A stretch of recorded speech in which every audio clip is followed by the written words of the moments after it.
How's it going, ladies and bruises? I'm Bobby Sixkilla, and today, to celebrate 2017's year of games, of course ignoring the loot boxes and anything EA does, touches or looks at, I'll be bringing you my top 10 games of 2017, which from now on will be an annual thing around this time of year. This time of year works pretty well because there are very few releases coming up until the start of the next year. Now, there are a few prerequisites for entry, so if your favourite game of the year isn't on the list, that may be why. First, the game must have been released in full in 2017, no early access, and secondly, I must have played at least one episode of the game on the channel. I will leave a list of all eligible games in the description.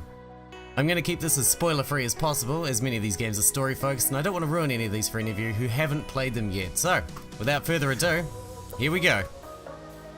Number 10.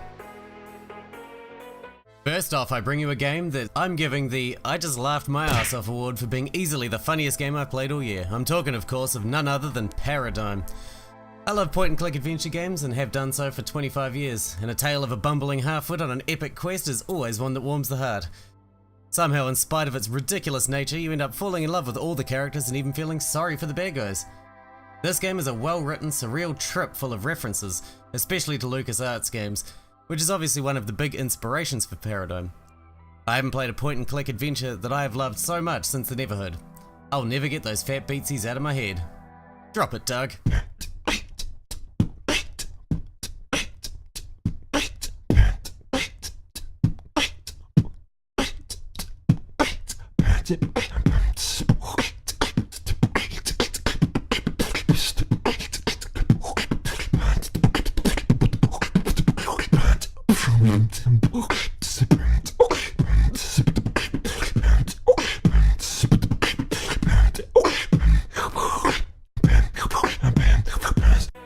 Number 9.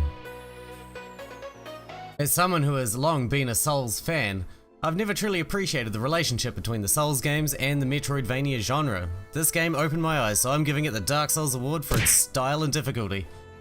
This Metroidvania title is both beautiful, cute even, as it is dark, gritty and unremittingly hard. This is a game about exploration and world building, gathering snippets of lore about a huge living world that you feel less of a centre of, and more just a reasonably inconsequential part of. There are secrets abound to find and many charms to collect that add an RPG element that really lets you tailor your playstyle, but something that will stick with me forever will be the epic boss fights with truly intimidating foes.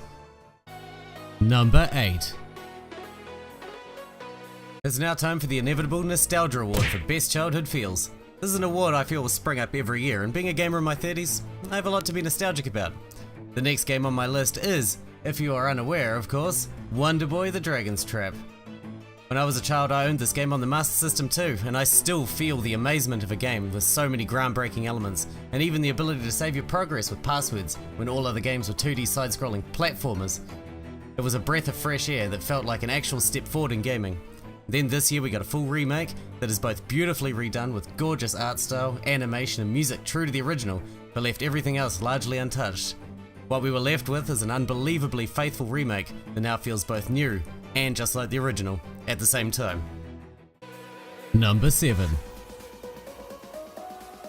Next up is a game that I first played as a free game on itch.io as one of my weekly scratch episodes. It was then released as a fully fledged game and I fell in love with its unique style and gameplay, and I'm giving this one the Life is Like a Circle award for a genre that is so old it's new and interesting again. Stories Untold is a classic text-based horror adventure game with beautiful design and atmosphere that really draws you into the world, with amazing sound effects and with a story that keeps you on the edge of your seat the whole time. Even the flickering of lights and the way the gameplay changes up between episodes keeps you on your toes in a way that you never thought possible in a text-based game. Number 6. The next game here is going to be no surprise for anyone familiar to the indie gaming scene, and I'm giving it the Newest Game by Supergiant Games award because every time they release a new game, you know it's going to end up on at least one top 10 list for the year. But I personally believe that with Pyre, they've completely outdone themselves. While Pyre has Supergiant Games' trademark art style, the gameplay is a new direction for them, creating a character-focused fantasy sports game. The one big standout about the game, aside from the obviously beautiful aesthetic style, is the characters. Every character you meet is dripping with personality and completely unique to every other character, and you start finding yourself getting attached to specific characters which later, in-game, make the inevitable decision of which characters to lose from your roster so much harder. especially when losing a character from your roster is inherently beneficial to them, and you want to make them happy, but you also want to keep winning. Number 5. From one character-based game to another, next in the list is the incredible Night in the Woods. This is a game that was long awaited for me after playing Longest Night, a free game featuring the same characters in another of my weekly Scratch episodes. This game spends a lot of time getting to know the main characters and focusing on character growth, and while the story isn't the most original premise, as you get to know the characters, you learn a lot about each's individual problems, dreams and faults, and it made me feel quite introspective. The art is beautiful and colourful, but somehow manages to evoke the unsettling feeling that something's not quite right, and it keeps you on edge. Let's call this one the Crime and Punishment Award for Character Development. Number 4. I'm starting to notice a trend on this list of beautiful, colourful games with gritty undertones, and the next game is no exception to that. This one I'm giving the I Know That I Know Nothing award for philosophical and metaphorical storytelling. Figment is a game I tripped over by accident and had to play, based on aesthetics alone, but inside I found so much more. Underneath the cute and cartoony art and catchy melodies sung to you by the bosses, is a thoughtful, beautiful and sad game about dealing with pain and trauma. It's immediately evident that there is something not so lighthearted going on from both the main character's bad attitude and language, and it tells a simple story about courage and perseverance in a new and strongly compelling way. There is just something about happy aesthetics that seems to make the gritty moments hit even harder. Number 3. Time for the heavy hitters. Next up is a game that is not as it seems, and as such I'm giving it the Meta Award for its fourth wall breaking that can speak directly to you as a player and can unnerve you in a way that I thought couldn't be done in a visual novel game with essentially just static images. At this stage I have not yet completed Doki Literature Club, but I still feel like it deserved not only a spot in this list, but a top spot in the list, as the 3 hours I've played so far have made me feel in a way that I thought was impossible in a visual novel. Both the care I felt developed for the characters in this game, or the spine-tingling terror I felt as the story developed. This is one you have to play, and it's free on Steam, so go play it now, because nothing in video games compares to a game that makes you actually care about the characters and your actions. Number 2.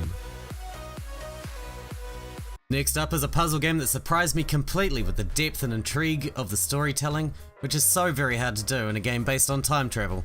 As such, I'm giving this one the Grandfather Paradox Award. The Sexy Brutale is a game that was written to perfection and gradually gives you snippets of information about the overarching story as you move from murder scene to murder scene, trying to prevent them from taking place, which culminates in a huge reveal in the end and will leave you reeling as all the pieces fall into place in your mind. The Sexy Brutale has such fantastic atmosphere due to its soundtrack and its artistic design. A lot of people have compared this game to Groundhog Day, and I see the comparison, but for me it evokes memories of an old Konami game called Shadow of Memories, Shadow of Destiny in North America, in which you have to prevent your own murder or death with time travel. I had a hard time choosing whether Doki Literature Club deserved this spot, but in the end, the Sexy Brutale is the best writing and story of any game I have played this year. Number 1. This is it. It's time for number 1. Until September I thought this spot was a shoo-in for the Sexy Brutale, but then out came the sequel to an incredible franchise that improves not only on the last iteration, but has shown how CRPGs should be done, in what in my opinion is the best CRPG ever made. My Game of the Year 2017 award goes to the one, the only, Divinity Original Sin 2. At the time of writing I've recorded 72 episodes of this game and am yet to finish it. How rare is it to play a game for 40 or 50 hours and still be so excited to play it?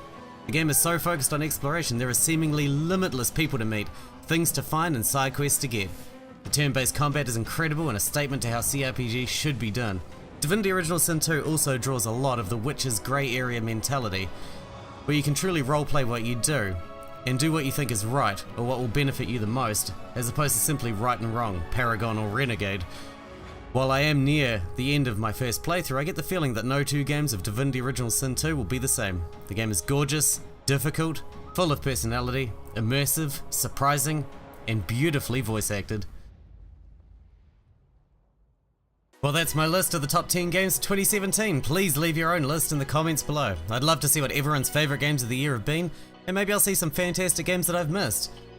So, that'll be the last list until my top 10 upcoming games of 2018, which you can expect soon. I hope you guys enjoyed it.